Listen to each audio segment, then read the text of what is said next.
Hello dear students, कैसे हो आप सभी। आई होप आप सब बहुत ही अच्छे होंगे एंड बहुत अच्छे से वीडियोस को देख रहे होंगे, बहुत अच्छे से अपनी प्रिपरेशन को कंटिन्यू कर रहे होंगे। फ्रेंड्स, आज हम डिस्कस करने वाले हैं बहुत ही अच्छा और एग्ज़ाम पॉइंट ऑफ व्यू से भी काफ़ी इम्पोर्टेंट टॉपिक है। बहुत सारे क्वेश्चंस यहाँ से बन जाते हैं और मेनली कह सकते हैं कि काफ़ी इम्पोर्टेंट ये हमारा टेंस होता है। ठीक है, ये काफ़ी टाइप के जो हमारे सेंटेंसेस होते हैं उनको ये डिनोट कर देता है।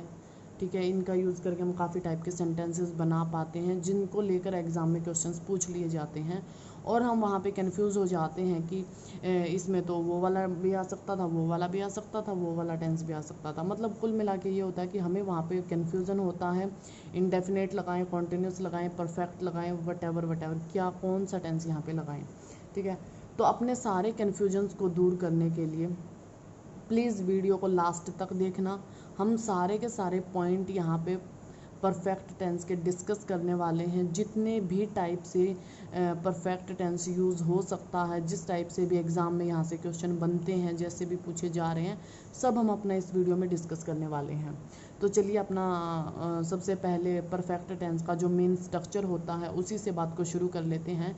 क्योंकि हमें अपना, अगर आपने अच्छे से प्रिपेयर कर रखा है या आप जस्ट रिवाइज़ कर रहे हैं चीज़ों को, तो हमें तो सबके अकॉर्डिंग ही वीडियो को लेके चलना पड़ता है। बहुत सारे ऐसे भी एस्पिरेंट होंगे जो स्टार्टिंग कर रहे हैं अपनी प्रिपरेशन की, उनको इन चीज़ों को फिर कहीं और से ढूंढना पड़ेगा। तो उसके लिए बेटर है हम हर चीज़ को डिस्कस करते चलें, ज़्यादा टाइम ना लगा के। अगर आपने भी अच्छे से कर रखे तो आपकी भी रिवाइज हो जाएंगी।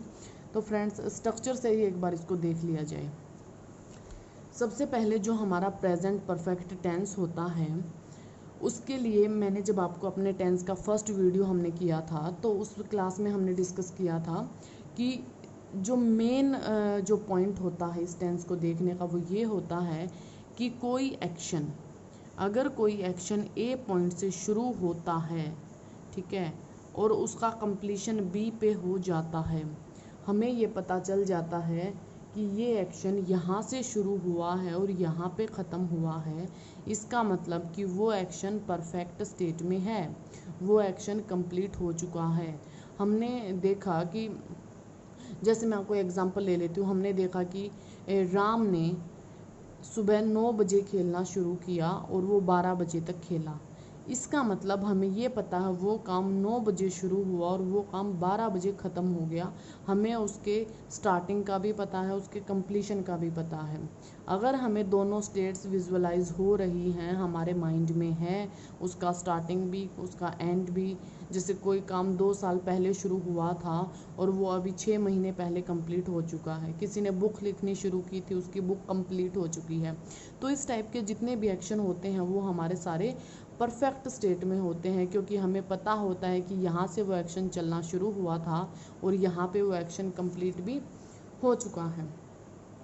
तो इस टाइप के जो एक्शन होते हैं वहाँ पे सबसे पहली बात तो कि जो हमारी हेल्पिंग वर्ब होती है प्रेजेंट परफेक्ट टेंस के अंदर, वो होती है हमारी हैज़ और हैव।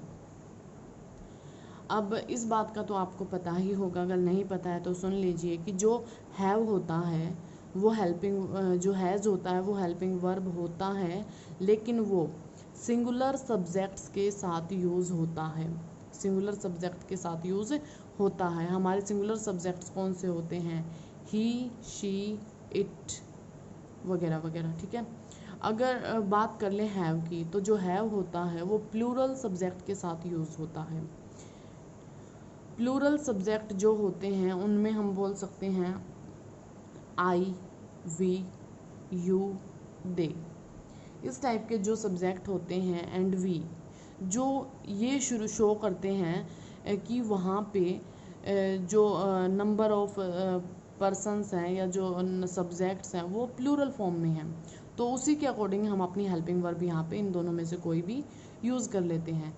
सेकंड बात ये है कि जो इसमें सेंटेंस स्ट्रक्चर होता है वो कैसे होता है। मेनली जो हम अपने पिछली क्लासेस में सेंटेंस स्ट्रक्चर डिस्कस कर चुके हैं, हर टेंस में सेंटेंस स्ट्रक्चर उसी टाइप से रहते हैं। अगर हम एफर्मेटिव की बात करें तो रहता है सब्जेक्ट प्लस हैज़ हैव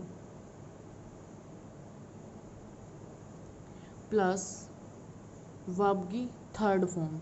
जो वर्ब की थर्ड फॉर्म है इसको पास्ट पार्टिसिपल बोला जाता है। क्या बोला जाता है? पास्ट पार्टिसिपल वर्ब बोला जाता है। और साथ में होता है इसका ऑब्जेक्ट। ये होता है हमारा स्ट्रक्चर अफर्मेटिव सेंटेंसेस के लिए या कहें सिंपल सेंटेंसेस के लिए, जिनमें ना कोई क्वेश्चन पूछा जाता है ना कोई नेगेशन होता है।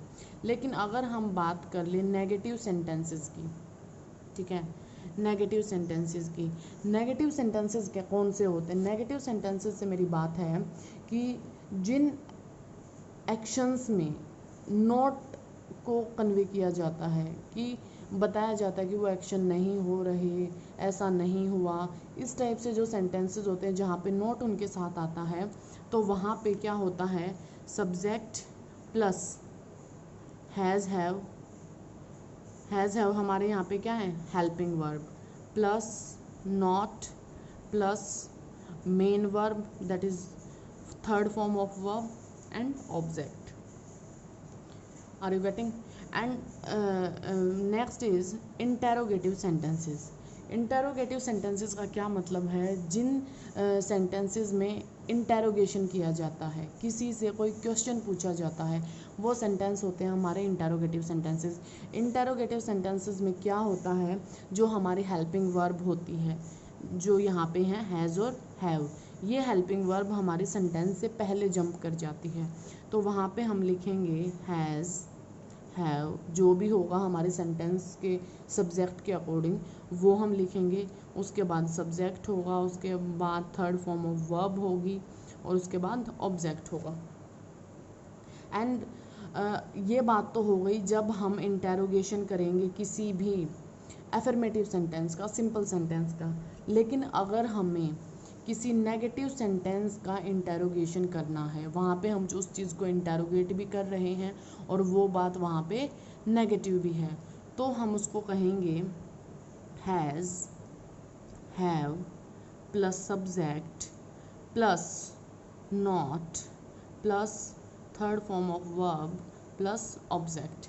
ये बात हम पहले भी डिस्कस कर चुके हैं कि जो नॉट होता है वो हमारी मेन वर्ब से जस्ट पहले आता है। 99% केसेस में ऐसा होता है। लेकिन अगर आप चाहो कि हमें जो हैज़, हैव हैं, जो हमारी हेल्पिंग वर्ब हैं, हम उनको कॉन्ट्रैक्टेड फॉर्म में लिखना चाहते हैं, अगर कॉन्ट्रैक्टेड फॉर्म में लिखना चाहोगे तो नॉट फिर उसके साथ जंप कर जाता है। अदरवाइज़ अगर हमारी हेल्पिंग वर्ब कॉन्ट्रैक्टेड फॉर्म में नहीं है तो हमेशा ही नोट मेन वर्ब के साथ ही रहता है। मेन वर्ब से जस्ट पहले ही हमारा नोट आता है, इस बात का आप ध्यान रखना। अब एक एग्जांपल से बता देती हूँ इस बात को कि कैसे हमारा सिंपल सेंटेंस कोई भी बनता है। He has finished, he has finished his homework, he has finished his homework।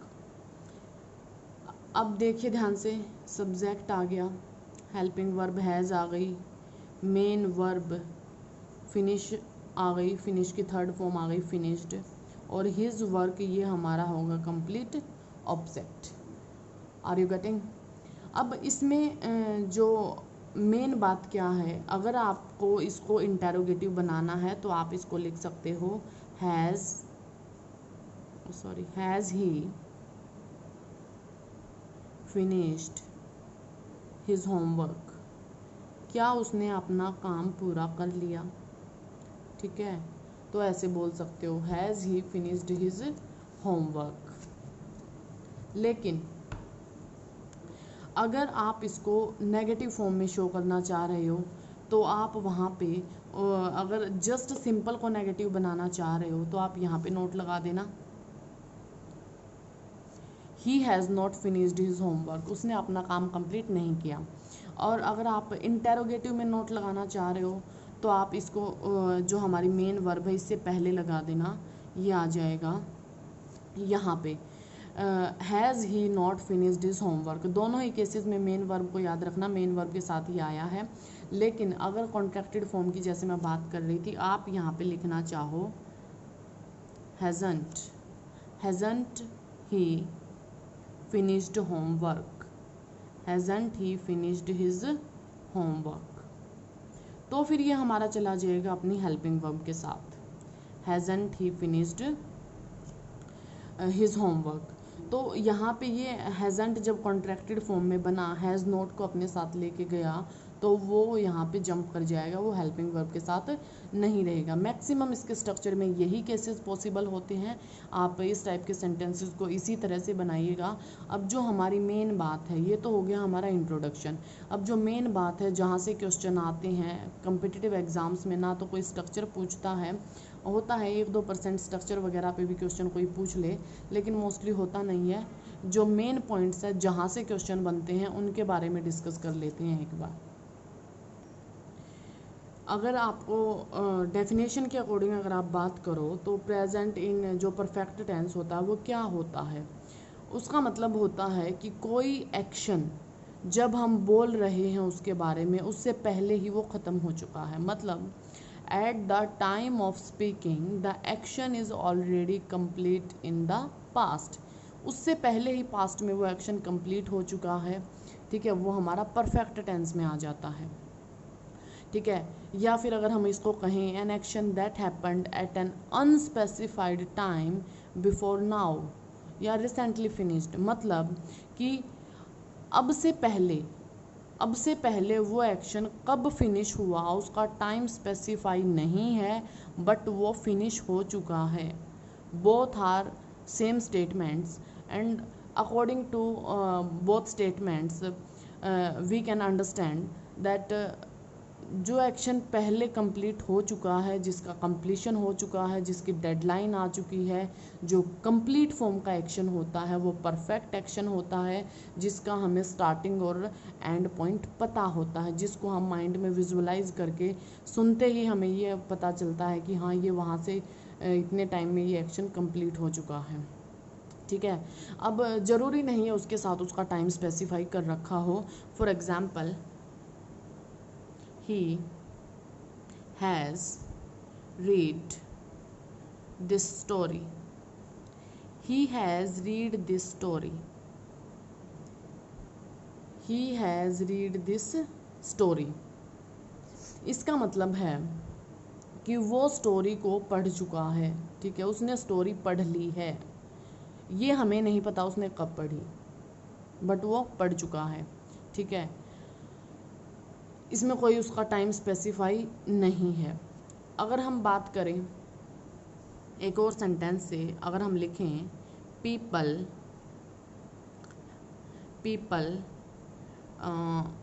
Is travelling, people is travelling to the moon, people is travelling to the moon. तो क्या ये सेंटेंस सही है? नहीं, ये सेंटेंस सही नहीं है। यहाँ पे क्या कहना चाह रहा है वो ये कहना चाह रहा है कि जो इंसान है वो चांद तक जा चुका है। अगर वो जा चुका है, ऐसा नहीं है कि जो आदमी है वो अभी चांद पर जा ही रहे हैं कंटिन्यू, नीचे से लाइन लगी है और ऊपर तक पहुंच रहे हैं, बिल्कुल भी नहीं।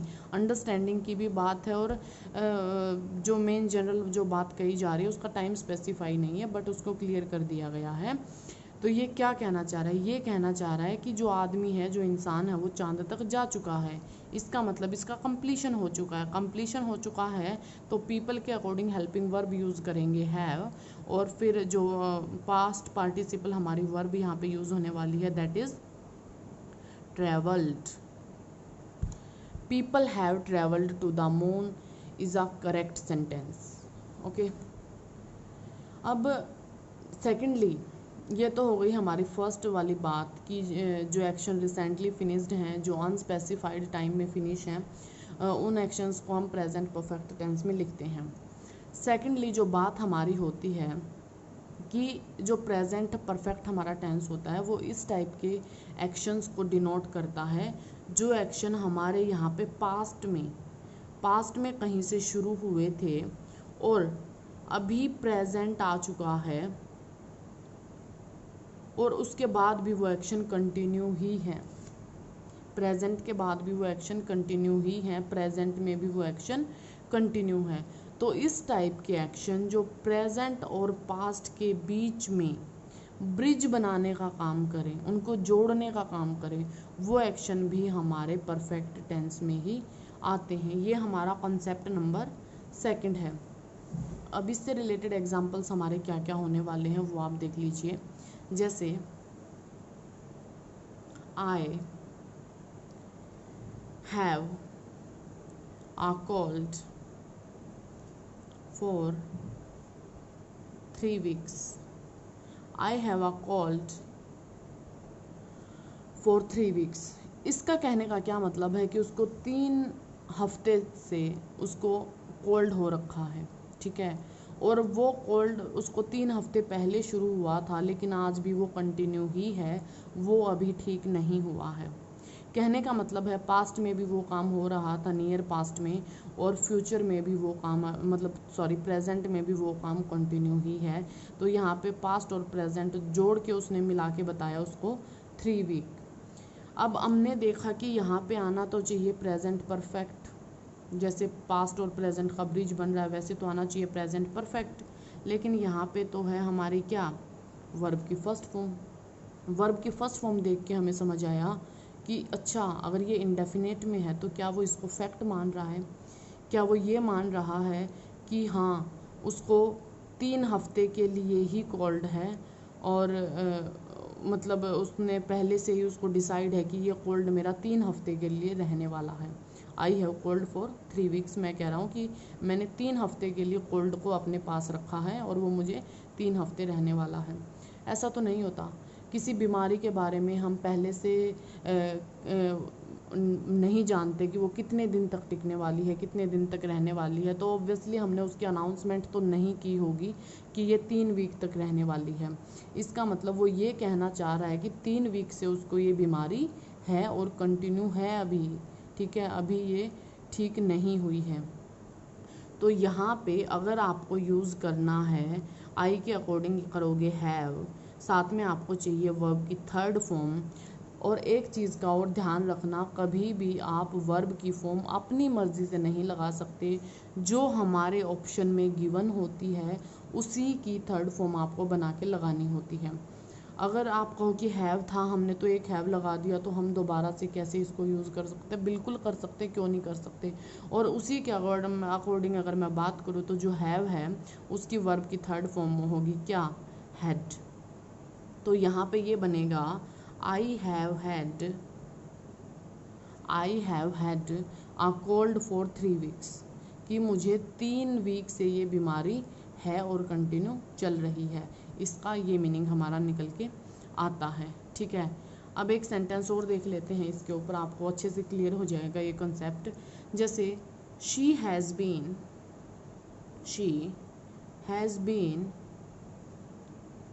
in London for 6 months। She has been in London for 6 months। अब यहाँ पे इस सेंटेंस में आपको क्या मिस्टेक लग रही है? इस सेंटेंस में एक वर्ब यूज़ हुई है बीन। अब आपको ये मत समझ लेना कि यहाँ पे 6 month टाइम भी आ गया, 4 भी आ गया, हैज़ और बीन भी आ गया, इसका मतलब ये हमारा प्रेजेंट परफेक्ट कॉन्टिन्यूस वाला टेंस बन गया। अरे बिल्कुल नहीं। जो बीन होती है ये हमारी वर्ब होती है, जिसका मीनिंग होता है किसी भी प्लेस पर विज़िट करना। जो गो होता है या कम होता है, ठीक है, कहीं पर जाना, कहीं से आना, कहीं पे विज़िट करना, इन तीनों के मीनिंग को अगर हम वहाँ पे इन तीनों में से किसी को नहीं लिखना चाहते तो हम वहाँ पे बीन यूज़ कर सकते हैं, ठीक है। तो हम लिखेंगे she has been in London for 6 months। इसका मतलब वो 6 महीने से वहाँ पे है और अभी वहीं पे प्रेजेंट है, वापस नहीं लौटा है। और उस सेंस के अकॉर्डिंग ये सेंटेंस हमारा बिल्कुल ठीक है, ठीक है। 2 कॉन्सेप्ट हमारे यहाँ पे कंप्लीट हो चुके हैं। अब एक 3rd कॉन्सेप्ट की हम यहाँ पे बात कर लेते हैं। कई बार कुछ एक्शंस ऐसे होते हैं जहाँ पे हमारा जो एक्शन होता है वो काफ़ी इम्पोर्टेंट होता है बजाय कि उसके टाइम के।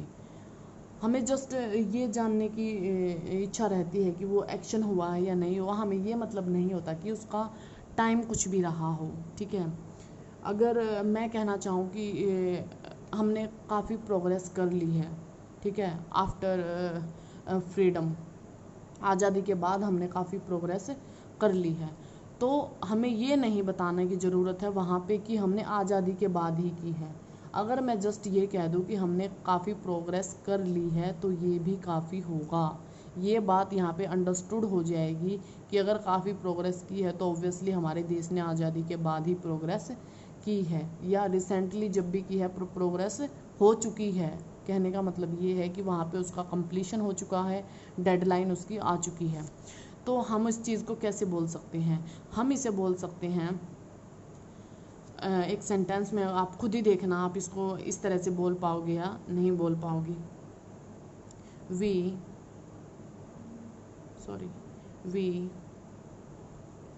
Progress allot.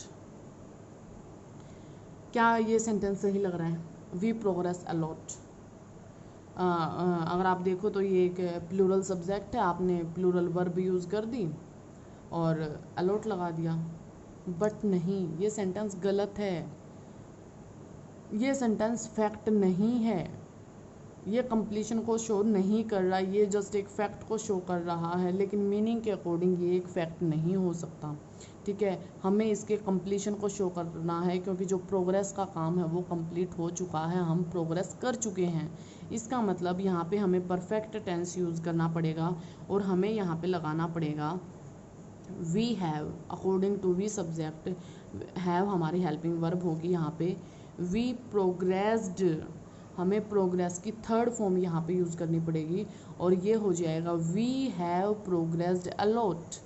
हम काफ़ी प्रोग्रेस कर चुके हैं। ठीक है, या हमारा प्रोग्रेस करने का काम कंप्लीट हो चुका है।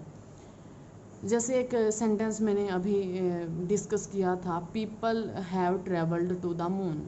ठीक है, तो उसी चीज़ को हम ऐसे भी लिख सकते हैं, we have reached the moon, क्योंकि जो हम हैं, जो इंसान है, उसने चांद पे जाने का काम कर लिया है, तो उसको हम कंप्लीट फॉर्म में ही शो करेंगे। लेकिन यहाँ पे हम ये नहीं कह रहे कि मतलब जो उसने चांद पे जाने का काम किया है वो कब किया है, उस ईयर की बात नहीं कर रहे हम यहाँ पे। हम जस्ट ये कह रहे हैं कि ये काम कंप्लीट हो चुका है, तो हम यहाँ पे we have reached the moon लिख सकते हैं। वी का मतलब हमारी जो कम्युनिटी है, जो इंसानों की कम्युनिटी है, उनसे मतलब है, यहाँ पे किसी एक पर्सन से या किसी एक ग्रुप से बात नहीं है। लेकिन ये सेंटेंस गलत हो सकता है अगर मैं यहाँ पे टाइम को भी स्पेसिफाई कर दूँ। ठीक है, अगर मैं इसको बोल दूँ we have reached the moon in कोई भी ईयर आप लिख लो, 1950 फॉर एग्जांपल, मैं इसको ये यहाँ पे सर्टेन नहीं कह रही हूँ कि 1950 में गए थे, मैं आपको एक समझाने की बात बता रही हूँ कि मान लो कि 1950 में गए होंगे मून पे, तो क्या ये सेंटेंस सही होगा? जी नहीं, ये सेंटेंस अब हो चुका है गलत, ये वर्ब हो गई है यहाँ पे गलत। क्यों? क्योंकि हमने यहाँ पे टाइम को स्पेसिफाई कर दिया और आज 2020 के अंदर हमारे लिए 1915 क्या है? पास्ट है। ये हमारे लिए पास्ट है और ये हमारा प्रेजेंट है। अगर ये हमारे लिए पास्ट है तो हमें यहाँ पे पास्ट इंडेफिनिट टेंस यूज़ करना पड़ेगा, क्योंकि ये इवेंट हमारे लिए पास्ट का बन गया, क्योंकि हमने यहाँ पे किसी टाइम को स्पेसिफाई कर दिया। ये बात हम डिस्कस करेंगे अभी अपना, जब एक क्लास के बाद वो डिस्कस करेंगे, पास्ट इंडेफिनिट टेंस डिस्कस करेंगे, तो वहाँ पे डिटेल में डिस्कस करेंगे कि क्यों हमारा पास्ट आते ही हमें वहाँ पे पास्ट इंडेफिनिट यूज़ करना पड़ता है। ठीक है, अगर ये सेंटेंस यहाँ तक था तो बात बिल्कुल ठीक थी, वो सेंटेंस कंप्लीट था, जस्ट हमें उसका कंप्लीशन शो करना था, तो we have reached the moon, उस बात को हम बिल्कुल लिख सकते थे। लेकिन टाइम के स्पेसिफाई होते ही उसका मीनिंग वहाँ पे चेंज हो गया और हमें वर्ब भी उसके मीनिंग के अकॉर्डिंग ही लगानी पड़ेगी। इसलिए मैं आपको कहती हूँ, टेंस रटने से, टेंस हिंदी में ट्रांसलेट करने से, या हिंदी में ता है ती है देख के सेंटेंस के पीछे कोई भी वर्ब उसके अंदर लगाने से टेंस नहीं आते।